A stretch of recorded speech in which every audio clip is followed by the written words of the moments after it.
I want to thank everybody for inviting me to come today. I really appreciate it. I'm the other Johnson. I'm Bryce Johnson.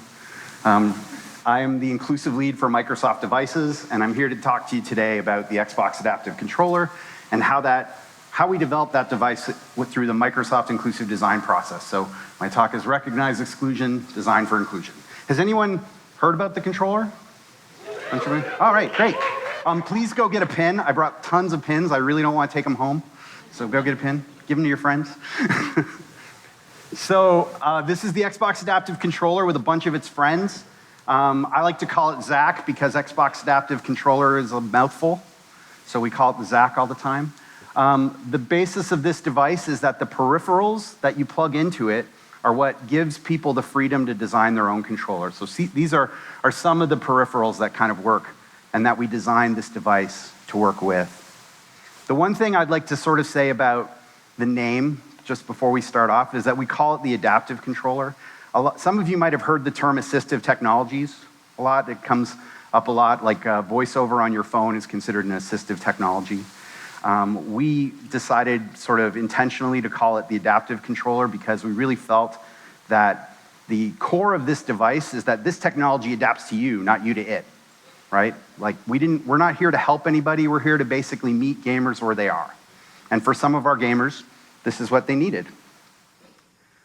So to go into the details of the device, this is a controller. This is not any different than this guy. The Xbox and Windows 10 PCs do not see it any differently than a standard Xbox controller. The heart of the device is really what's on the back. There's 15 buttons and 2 triggers on an Xbox controller. All of those things can be externalized to what they call a switch interface. So you may have seen these out in the world, but these have been around for decades. This is a switch button. It's a button. It has a 3.5 millimeter port, or plug, and that plugs into those ports in the back. There are 19 ports on the back. So I said there's 15 buttons, 2 triggers, and 2 wildcards, 2 extras. That's how we've designed this one. There's also 2 USB ports on the side for sticks, so HID-based joysticks, basically things that you can kind of see through there. The one thing about the device, we actually designed it around the ports first, and then we had so much room, we decided to add some buttons on the device itself.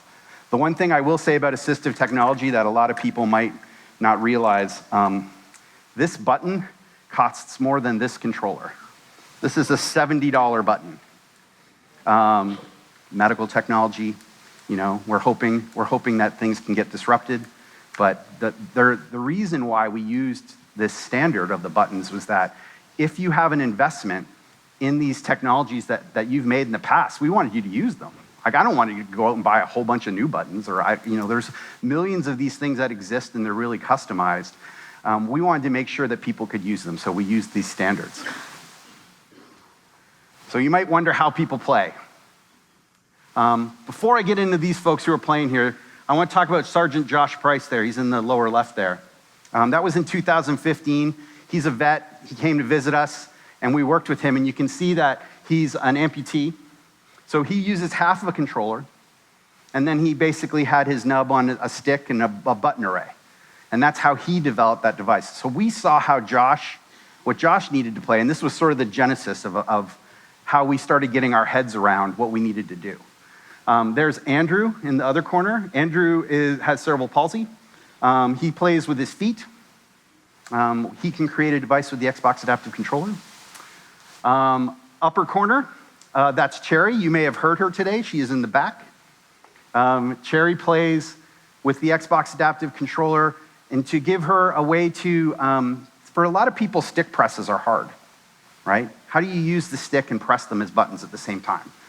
So using a feature that we have on the Xbox called Copilot, where we can take two controllers and make them seem like one controller, she can remap buttons that are problematic for her and just use the palms of her hand to basically press them. So when we did this way, we designed the controller actually really intentionally. People always ask me, if these things are directional pads or like pressing here, and I'm like, no, they're buttons. They're just two big buttons, because they're not meant for fingers, right? They're meant for hands and arms, and feet, whatever, right? So the other thing about it, if you guys can see, we also intentionally sized it so a controller can kind of fit in the middle. And it fits well on a lap. If I had a chair, I could show you. But this is how we kind of went about this device. It really is important to me that people think about using these two things together. Because as I said before, buttons are $60 and you need 15 of them. I don't want you to have to go buy them. If you can use half a controller, I want you to use half a controller. So it was very important for us to make sure that Copilot worked that way. So the last guy up in there, that's Joseph. And Joseph is playing Forza Motorsport 7, and he is just using that one button. That's all he can do. So the designers of Forza Motorsport, if you talk to Aaron Brooks down at Turn 10 about this, he's very passionate about this idea of like making sure that the game sort of adjusts to where you're at. So there's possibilities in Forza Motorsport to do things like have the driving assists cranked, have automatic braking and steering and all this stuff. You can turn off collisions so that you don't bump into other cars. So Joseph can play this game just by pushing that button. That button's just gas. And he's playing it, and he's having a great time. And that's kind of all we really need to know, right? That's what we're doing. We're here to make sure that people have a good time. So why are we doing this? There are over 1 billion people in the world with disabilities, and their exclusion hurts us all. We recognize at Microsoft that our mission is to empower every person and organization on the planet to achieve more. And when you take that really literally, you have to understand that if you don't intentionally include people with disabilities in the things that you make, for us at Microsoft, we're actively working against our mission. So that's why it's important to us. So in 2014, the World Health Organization redefined disability from a personal health condition to a mismatch in interactions between a person and their environment. Sometimes they call that the social model of disability. There are many models of disability. I don't want to, I can talk about that all day. Cherry and I have talked about that for a bunch of today already. The nice thing about the social model of disability is that if you're creating things for people, it really is the best one that I've found for thinking about how to design products. So let me give you an example. So this guy, he's going about his day, he's doing great, until he needs to get to the top of that staircase. And you might ask, what's his disability? You might think, well, his disability is that he's a wheelchair user. No. His disability is the condition that put him in the wheelchair. No. According to the social model of disability, his disability is the mismatch in the interaction between him and his environment. So his disability is the stairs. Those stairs were put in by architects and engineers, designers, people who didn't intentionally include him in the design of what they made. So we have our own exclusions. This is our controller, our typical Xbox controller. I personally think it's the greatest controller. You might disagree. But when we look at this through the lens of exclusion, we have to recognize that this has been optimized around a primary use case, and that use case makes a ton of assumptions. So it assumes that I have two hands to hold it. It assumes that I have two thumbs to get to these sticks. It assumes that I have the fine motor control to hit all these little buttons, and that I can do that sometimes simultaneously, right?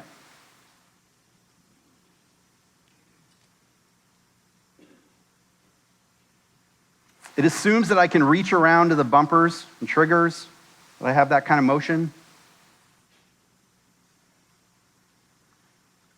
and it assumes that I can hold it for like a long period of time, that I have the strength and the endurance to actually hold it. I run a facility down in Microsoft called the Inclusive Tech Lab. We bring people in. Please come down if you're ever in Seattle. Just seriously, come in. Yeah. We're happy to take people through. It's not a secret.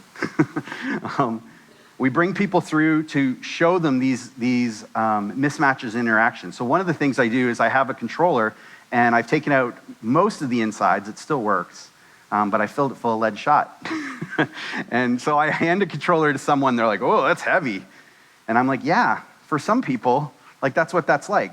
Simulators are an interesting tool that we have, but I don't want to. I would caution people going down the road of too many simulations. It's always best to talk to people with disabilities. Simulations can be a little bit of a trap. These are the principles of Microsoft Inclusive Design. I'm going to go through these, and I'm going to try to put it in context for you how we did the controller. So recognize exclusion. Exclusion happens when we solve problems using our own biases. As Microsoft designers, we seek out those exclusions and use them as opportunities to create new ideas and inclusive designs. So recognize exclusion. We recognize that this is the problem. It's great, but it's the problem. Learn from diversity.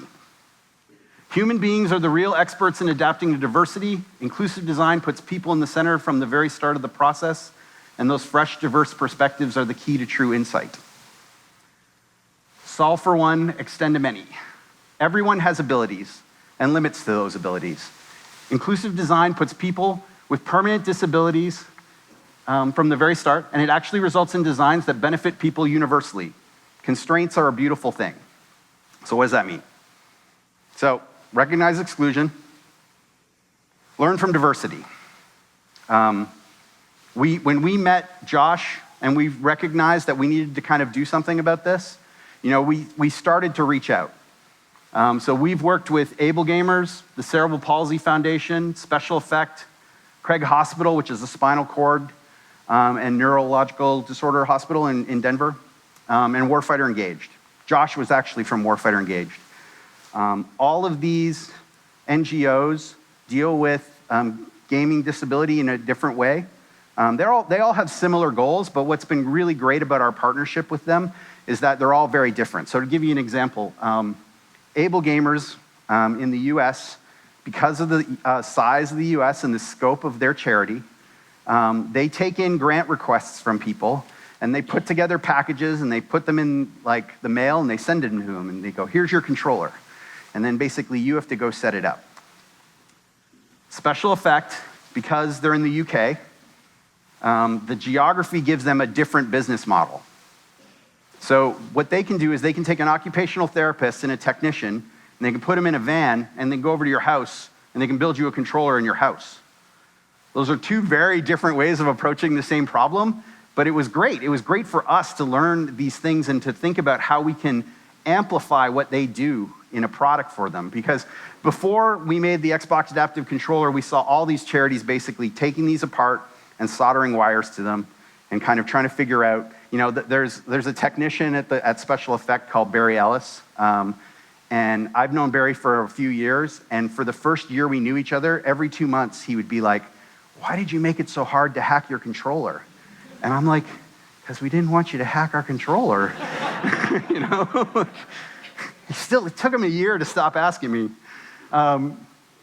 What was really, so it's very interesting to see how all these charities sort of approach this. It was important for us to learn from the diversity of these folks. But one of the insights that we gained from working with all these people was that they do great work, but there's still a little bit of a bottleneck, right? And for us to get involved, for Xbox to get involved, we wanted to make sure that we could have impact. So we sort of saw past them, and we did things that they wouldn't do because we were targeting caregivers. So the people who look after people. So all of the charities, basically, when I told them I was going to have 19 ports on the back, they were like, "You don't need that many. No one's going to plug in 19 buttons." And I go, I know. But we didn't put 19 ports on the back. Well, I kind of did. You could totally build a cool arcade cabinet with this. You should all do it. It's going to be awesome. Yeah. So we did it because if someone's got that, this is an A button right now. And we imagined a time when someone's playing a game and they're like, hey, I really wish my A button was my X button. And they asked their caregiver to go help them do that. Devices that happened before this, what they did was that they expect you to hook up the device to software and change the remapping profile and do all this kind of stuff. And we were like, X, done. And that was really why we did it. We were trying to create a device that empowered these charities to build these great things, to get them started quickly, but something also that caregivers could use by just going to Xbox.com, buying some buttons, trying some stuff out. That's the plan. We'll see how it goes. We're only like a week into this story. So, I kind of covered a bunch of this already. So yeah, it really was how to make a device that did empower sort of caregivers to make sure that they could do something that was understandable to them. I totally realize that this device looks strange, and when I tell people that it's a game controller, they kind of give me a little bit of a, like they don't get it, but it really is. It is an Xbox controller. It's the newest Xbox controller. But it is a bit of a mind shift, and I know we have a lot of work to do in communicating how to use it. So let's go back to the principles. So we recognized that our traditional game controller was optimized around a primary use case that made a lot of assumptions. And when we recognized that when someone can't use our controller the way it was designed, that it's the barrier, social model of disability. We partnered with our NGO partners and our gaming accessibility partners, and we were given insight not only into the functionality of the device, but how the device reflects on the users. That's another important piece. Richard Ellenson, who runs the Cerebral Palsy Foundation, he was really important in how the form of this device kind of came out. Because when I first drew a pencil sketch of what we were thinking for him, he basically changed his flight and took a later flight so that he could tell me for like 45 minutes how I was wrong. And he was right. And so what he was worried about is he didn't want us to create a device that stigmatized people by its use. So while we needed to make a device that did empower a lot of people, we really wanted to make sure it's part of the Xbox family. And the industrial designer, Chris Kajowski, really, really worked hard on making sure that those details were in there. This width is purpose-built, like I said, for the lap, but it's also the width of an Xbox One S. This belongs in the family of controllers. And, because we talked to so many people who used assistive technologies that were either candy-colored, like this, for little kids, because that's how you can sell a $70 button, is you can guilt parents. But we also had like medical devices, right? Like, people say that this looks great because it's mass manufactured. Well, wheelchairs are mass manufactured too. They still look medical a lot of the time. They look too medical. So how do we start to think about how we can intentionally include people, not only through the functionality of this device, but through the form? So that last bit, solve for one, extend to many. We looked across so many people. But I will say that when this device was really taking form, we were really looking at extreme cases. And it's only been recently working with folks like Cherry to think about people who have sort of less extreme cases where this thing becomes a lot of fun. I mentioned before that she will remap these buttons that are problematic, right? I talk with people who are like, I play Destiny, it's where all my friends are. I can only play for 2 hours a night because my RSI starts to act up after I do this, right? Something, carpal tunnel, arthritis, something's 2 hours, then my fingers are numb. So if I can use that device in Copilot and remap that function, I can change the motion. I can give someone a different motion. And maybe I get them 3 hours with their friends. That's what motivates us to create this and to think about new ways of input. All right. So you saw how we did this for hardware. How can this work for my game? So I encourage you to look at those principles. I know they're a little bit tricky, but what I really think when it comes to game developers, when we talk to folks, it really is about, do you have assumptions when you're designing your game on how people perceive the elements in your game? Like, do you assume a certain level of visual acuity or hearing ability to perceive an element? Do you assume a type of interaction and only that interaction? Get good is the worst thing that happens to us in our community. Like, it's just a silly thing. Actually, I tell Cherry to get good all the time. The other aspect that we're just starting to explore that I must admit is still really foreign to me is this idea of understanding your content. Before doing the controller, I was actually a designer on Xbox design, and we at Microsoft like to do things like minimalist design, right? Our modern design language is this idea of stripping away as many elements as you can.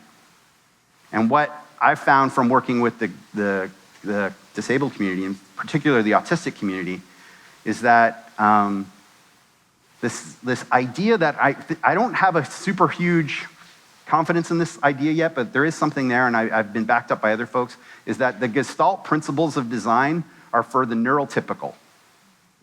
And that it is very possible, likely, that if you are neurodiverse, that the Gestalt principles of design might not apply to you, or might not help you.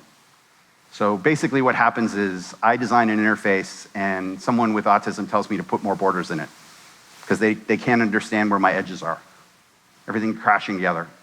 I've heard that from a bunch of folks. So that's kind of a short introduction to what we did with the controller. Available today, Microsoft stores, GameStop soon, I think. I will tell you though, I get a lot of questions from developers about like, how do I design for this controller? I don't want anyone to design for this controller. It is an Xbox controller. What I would ask you to do is to not assume that every button on this controller is available or pressable. So if you can play the game like Joseph did with just one button and have it be fun, that's great. You might not be able to master it, but you should be able to have fun. Here are some interesting resources. I can't recommend the game accessibility guidelines enough. They really are the sort of standard of how we think about making sure our games sort of meet those accessibility criteria.